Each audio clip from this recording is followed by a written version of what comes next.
हिरावंत खान फिर लौटा और इस बार उसके साथ गौर की विशाल तोटी सेना भी थी। महाराज असमंजस में पड़ गए।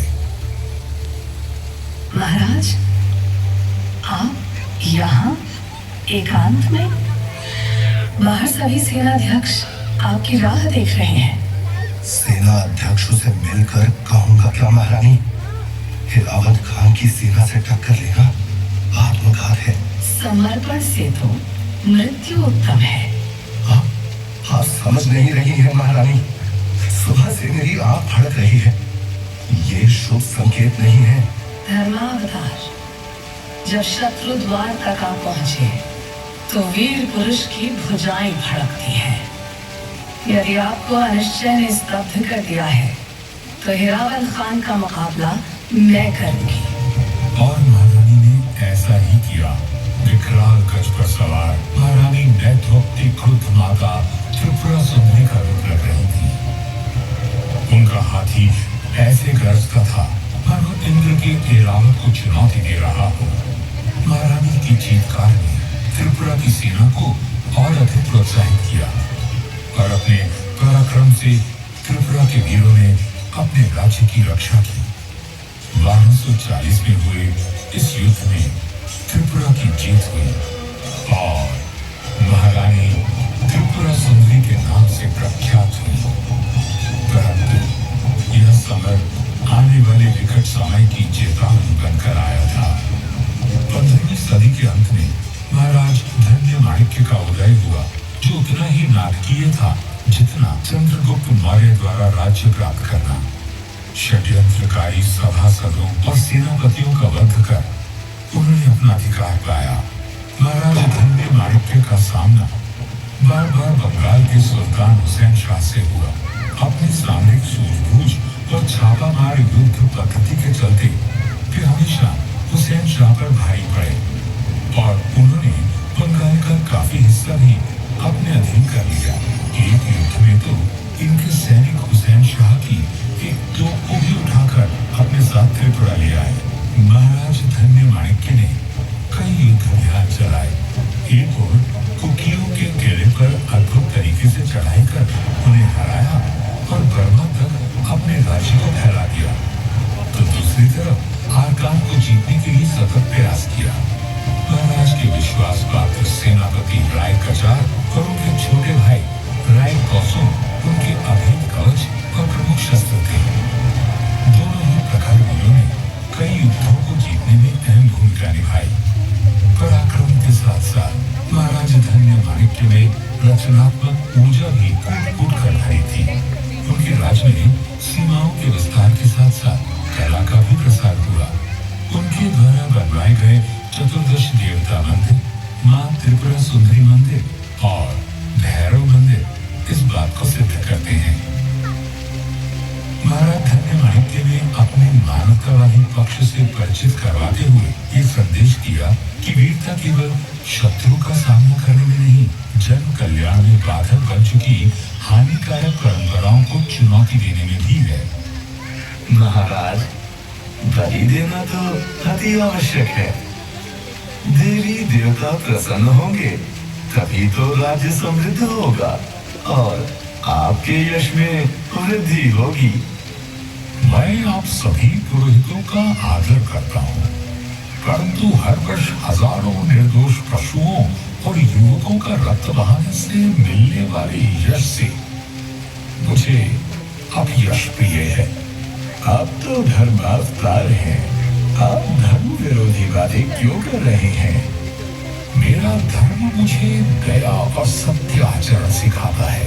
अपने मंदिरों में लगे शिल्पकारों को मैंने सदा उनके श्रम का सही दाम दिया है। हाँ, यदि चाहता तो धर्म के नाम पर और बल प्रयोग कर उनसे निःशुल्क काम करवाता, तो मुझमें और यवनों में क्या अंतर रह जाता। मेरे लिए धर्म वही है जिसमें सबका कल्याण हो। इसलिए यह आदेश है मेरा कि अब से निर्दोष युवकों की बलि नहीं होगी। महाराज धन्य माणिक्य ने अपने व्यक्तित्व और कृतित्व से अपने बाद आने वाले राजकोष पुरुषों को सदा ही प्रेरित किया। 17वीं सदी में राजपथ पर नियुक्त हुए महाराज गोविंद माणिक्य ने तो अपनी अहिंसावादी और दयालु प्रवृत्ति के कारण अपना राजपाट तक गवा दिया। वे जंगलों में भटके, फिर भी कभी सतपथ को नहीं त्यागा। 1660 ईस्वी में महाराज गोविंद माणिक्य आरकान में निवास कर रहे थे। आपसी संघर्ष के चलते उन्हें अपना राज्य छोड़ना पड़ा था। उन्हें खोजते हुए मुगल शहजादा शुजा आरकान पहुंचे और उनसे सहायता मांगी, और उन्होंने आश्रयदाता का धर्म निर्भय होकर निभाया। इस बात की खबर शुजा के भाई औरंगजेब तक भी पहुंच गई। शुजा को क्या लगता है वो त्रिपुरा में जा चुकेगा तो मेरी शमशीर से बच जाएगा? त्रिपुरा के राजा के नाम एक शाही फरमान जारी करो और उन्हें कड़े लफ्जों में समझा दो कि मुगलिया सल्तनत से बेअदबी करने का क्या अंजाम होता है। एलची को फौरन से पेश कर रवाना किया जाए। औरंगजेब का चेतावनी भरा फरमान अब आरकान की तरफ रुख कर गया था। तो क्या धमकी दी है हमारे भाई ने? कहलवाया है कि मुझे उम्मीद है कि आप शुजा को गिरफ्तार कर लेंगे और अपने फौजियों की निगरानी में उसे मेरे पास एहतियात से भिजवा देंगे ताकि हमारी पुरानी दोस्ती बनी रहे। हमारा हुक्म ना मानने का अंजाम हमारे रिश्ते के लिए अच्छा ना होगा। अब आप क्या करेंगे महाराज? अपने सिद्धांतों के लिए मैंने राजसी सुख का भी परित्याग कर दिया। शरणागत का धर्म में अपने प्राण देकर भी निभाऊंगा। आप जब तक हमारे पास रहेंगे सुरक्षित रहेंगे। अपने इन्हीं विचारों के चलते महाराज गोविंद माणिक्य राजऋषि कहलाए। उन्होंने त्रिपुरा की सत्ता फिर प्राप्त की और एक कल्याणकारी राजतंत्र स्थापित किया। माणिक्य नरेशों ने हमेशा प्रजाहित की राजनीति की, पर जब उन पर युद्ध थोपे गए तो उन्होंने अद्वितीय पराक्रम भी दिखाया।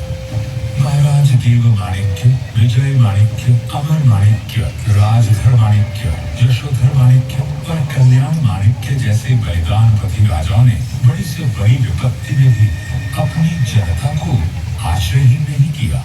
महाराज कृष्ण माणिक्य का शमशीर गाजी से लंबा संघर्ष चला। अपनी प्रजा को शांति और समृद्धि प्रदान करने के लिए 1760 में महाराज ने उदयपुर की जगह पुराने अगरतला को अपनी राजधानी बनाया, परंतु शांति कुछ ही समय के लिए मिल पाई। अंग्रेजों के पांव भारत में पड़ चुके थे। 1761 से त्रिपुरा और ईस्ट इंडिया कंपनी में संघर्ष शुरू हुआ। युद्ध के मैदान में महाराज कृष्ण माणिक्य का पलड़ा हमेशा भारी रहा, परंतु अपनी कूटनीति से अंग्रेज अपनी पकड़ मजबूत करते गए। समय तेजी से बदला, मुगलों का पतन हुआ और अब सत्ता अंग्रेजों के हाथ में चली गई। इस परिवर्तन के बाद भी माणिक्य अपना कर्तव्य निभाते रहे। 1838 में महाराज कृष्ण किशोर माणिक्य ने वर्तमान अगरतला की नींव रखी। फिर आगमन हुआ उस राजपुरुष का जो त्रिपुरा में आधुनिकता की लहर लाने वाला भगीरथ बना। 1862 में महाराजा वीर चंद्र माणिक्य ने सत्ता संभाली। अब निरर्थक युद्ध बंद हो चुके थे और प्रगतिशील विचारों से त्रिपुरा की रूपरेखा बदलने लगी थी। अपने सतपथगामी पूर्वजों की तरह ही महाराजा वीर चंद्र माणिक्य ने सामाजिक कुरीतियों पर घात किया। सती प्रथा बंद हुई, दास प्रथा से त्रिपुरा को मुक्ति मिली। जहाँ एक ओर सामाजिक सुधार हो रहे थे, वहीं नई व्यवस्थाओं का गठन भी हो रहा था। महाराज का सबसे बड़ा योगदान कला के प्रोत्साहक के रूप में रहा। वे वास्तव में संगीत, साहित्य, लोक साहित्य और फोटोग्राफी के पाठी थे। महाराजा वीरचंद्र की फोटो कला इतनी व्यापक रूप से लोकप्रिय हुई कि अमेरिका की फोटोग्राफिक पत्रिका प्रैक्टिकल फोटोग्राफर ने अपने एक अंक में महाराजा की सचित्र जीवनी प्रकाशित की। महाराज नए नए प्रयोग करने के लिए विख्यात थे। उन्होंने अपने ही कैमरे से खुद अपनी और महारानी की तस्वीरें ली। ये इतिहास की पहली सेल्फी थी। विविध कलाओं को संरक्षण देने के साथ साथ वे स्वयं एक प्रवीण संगीतज्ञ और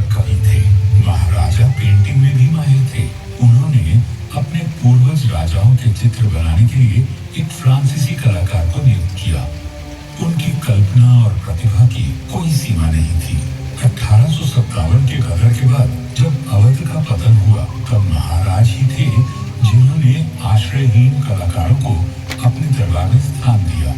उनके दरबार के नवरत्नों में देश भर से आए कलाविद शामिल थे और जल्द ही वे भारत के महानतम कवि के संपर्क में भी आए।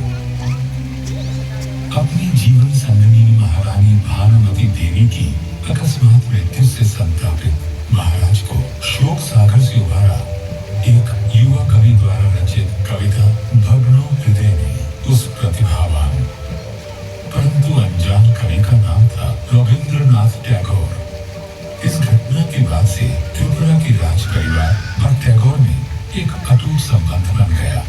टैगोर ने महाराज की सहायता से त्रिपुरा के इतिहास का अध्ययन किया और उसे अपनी अमर कृतियों राजऋषि, विसर्जन और मुकुट में स्थान दिया। महाराजा वीरचंद्र माणिक्य के बाद महाराजा राधा किशोर माणिक्य से भी टैगोर के घनिष्ठ संबंध रहे। त्रिपुरा के राज परिवार ने भी शांति निकेतन और अन्य सुधार कार्यों में टैगोर को आर्थिक और नैतिक समर्थन देकर अपनी मित्रता निभाई। ब्रिटिश राज त्रिपुरा के लिए शांति का काल रहा, परंतु जब जब पराक्रम दिखाने का अवसर आया, त्रिपुरा के रणबांकुरों ने अपनी वीरता से विजयश्री और प्रशंसा बटोरी। द्वितीय विश्व युद्ध के समय जब जापानी फौज भारत की ओर अग्रसर थी, तब त्रिपुरा ने बर्मा में हो रहे युद्ध के लिए अपनी सेना भेजी और भारत पर जापानी आक्रमण को रोकने में एक महत्वपूर्ण सैन्य भूमिका निभाई। महाराजा वीर विक्रम द्वारा तैयार की गई फर्स्ट त्रिपुरा राइफल्स ने जापानी अतिक्रमण को कुचल कर रख दिया। अंग्रेज अफसरों से सम्मान और प्रशंसा पाकर त्रिपुरा के वीरों ने मातृभूमि को गौरव प्रदान किया। उच्च आदर्शों और महान नरेशों वाला माणिक्य राजवंश कभी भी अपने राजधर्म से विमुख नहीं हुआ, परंतु हर उज्जवल सूर्य अपनी यात्रा पूरी कर अस्त हो ही जाता है। भारत की आजादी से 3 महीने पहले महाराज वीर विक्रम किशोर माणिक्य बहादुर का निधन त्रिपुरा के लिए प्रलय के समान था। उनके बाद उनके 14 वर्षीय पुत्र महाराजा किरीट विक्रमा किशोर माणिक्य को त्रिपुरा का राजा घोषित किया गया और शासन की बागडोर उनकी माता महारानी कंचन प्रभा महादेवी ने संभाली। परंतु महाराज वीर विक्रम की मृत्यु के बाद एक दिन ऐसा नहीं बीता जब राज्य में दंगा फसाद ना हुआ हो। यदि महाराजा वीर विक्रम 3 महीने और जीवित रहते तो वे मुस्लिम लीग के डायरेक्ट एक्शन से होने वाले विध्वंस को रोक सकते थे। त्रिपुरा की सरकार अराजकता की ओर बढ़ रही थी। हर तरफ मारकाट मची थी और उस पर त्रिपुरा पर पाकिस्तान का कब्जा होने का खतरा अलग से था। इस घोर निराशा के काल में एक बार फिर नारी शक्ति ने राज्य की रक्षा की। 13वीं सदी में महारानी त्रिपुरा सुंदरी ने दुश्मन से लोहा लेने के लिए तलवार उठाई थी। अब वर्षों बाद क्षत्राणी कंचन प्रभा महादेवी ने महत्वपूर्ण निर्णय लेकर अपने राज्य को सुरक्षित किया। त्रिपुरा के कई महान सपूतों ने अपनी मातृभूमि को बचाने के लिए आंदोलन किया और महारानी की शक्ति बढ़ाई। महारानी ने तत्कालीन केंद्रीय गृह मंत्री श्री वल्लभ भाई पटेल को त्रिपुरा के हालात से अवगत कराया। बाद में महारानी खुद नई दिल्ली में केंद्रीय गृह मंत्री पटेल के साथ इस मुद्दे पर चर्चा करने गई। अतिरिक्त बलों को त्रिपुरा भेजा गया और राज्य की स्थिति में सुधार हुआ। 9 सितंबर 1949 को त्रिपुरा विलय समझौते पर महारानी ने हस्ताक्षर किए, जिसके परिणाम स्वरूप त्रिपुरा भारत का पार्ट सी राज्य बन गया। माणिक्य राजवंश का गौरवशाली राज्य काल पूर्ण हुआ और त्रिपुरा एक उज्जवल भविष्य की ओर बढ़ चला। आज त्रिपुरा भारत का बेशक तीसरा सबसे छोटा राज्य है, परंतु इसकी परिधि में हजारों वर्षों का प्रेरणादायक इतिहास है, उत्कृष्ट कला है, विस्तृत ज्ञान है और संजोई हुई धरोहर है। की संस्कृति की।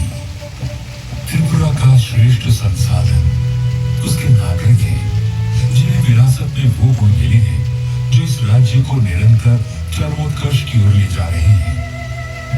यहाँ बच्चों को बुनियादी शिक्षा मुफ्त दी जाती है और साक्षरता में त्रिपुरा देश के कई राज्यों से काफी आगे है।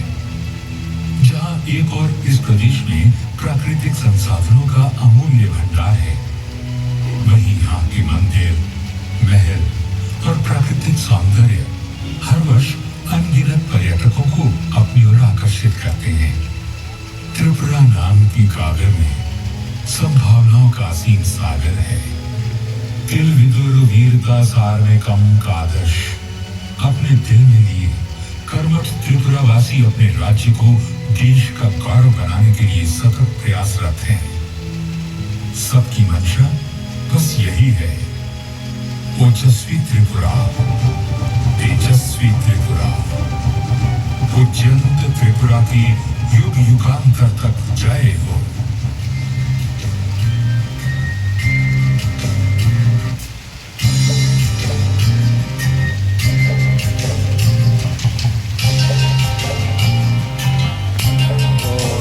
त्रिपुरा का जो इतिहास है उसको गौरवान्वित करते हुए, उसको रेखांकित करते हुए ये डायरेक्टर ऑफ टूरिज्म की पहल, इससे पूरे भारतवर्ष में सभी स्टेट में एक छोटे से राज्य त्रिपुरा की जो है सबक लेना चाहिए और इस तरह से टूरिज्म डेवलपमेंट के लिए ये काफ़ी कारगर सिद्ध होगा। क्योंकि महाराष्ट्र के सारे स्टेट का गौरवमय इतिहास रहा है और वो गौरवमय इतिहास इस तरह से यदि प्रदर्शित किया जाए तो आम पर्यटकों को, आम देश की जनता को भी इसका पता चले, क्योंकि जिनको इतिहास मालूम होता है वही इतिहास, नया इतिहास रच सकते हैं। तो ज़रूर सभी स्टेट त्रिपुरा स्टेट का ये रोल मॉडल जो है अपने स्टेट में भी लागू करें।